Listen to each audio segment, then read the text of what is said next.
తెలుగుదేశం జనసేన పొత్తులు అందరికంటే first confirm అవుతాయి అనుకున్నాం. ఎందుకంటే డిసెంబర్ కల్లా పూర్తి చేసి జనవరి నుంచి దూకుడుగా వెళ్ళిపోదాం అనుకున్నారు. ఈలోపు కమ్యూనిస్టులని తీసుకోవాలా, భారతీయ జనతా పార్టీ తీసుకోవాలన్న దాంట్లో భారతీయ జనతా పార్టీ వస్తుందన్నాక ఇది డ్రాగ్ అవుతుంది అనుకుంటే కాదు, జగన్ కోసం డ్రాగ్ అవుతుంది. జగన్మోహన్ రెడ్డి బీసీలని పెద్ద ఎత్తున ప్రమోట్ చేస్తున్నారు, అభ్యర్థులు మారుస్తున్నారు పెద్ద ఎత్తున, కొన్ని చోట్ల తీసి కొత్త వాళ్ళని పెడుతున్నారు.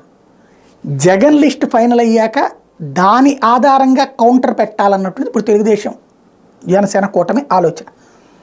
వాళ్ళు బీసీలను పెడితే వీళ్ళు బీసీలను పెట్టాలా, లేకపోతే అక్కడ ఓసీ బలమైనటువంటి వాడిని పెట్టడం ద్వారా బీసీలలో చీలికంటే తెలుగుదేశం పార్టీకి బీసీలు అనుకూలంగా ఉంటారు కాబట్టి మెజార్టీ ఇటువైపే ఉంటారు కాబట్టి బీసీ ఓట్లని ప్లస్ ఓసీ ఓట్లని రెండింటిని క్రోడీకరించుకుంటే తాము గెలవచ్చు అన్నటువంటి రూట్ ఒకటి.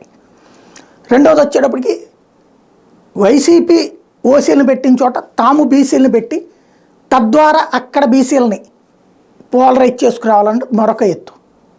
ఇంకొకటి కాపు సామాజిక వర్గాన్ని అంతా క్రోడీకరించుకుని వచ్చేటువంటి బాధ్యత, ముగ్గురు కలిసి జట్టు కడితే కనుక కాపు సామాజిక వర్గం కూడా బలంగా సపోర్ట్ చేస్తున్నటువంటి మరొకటి.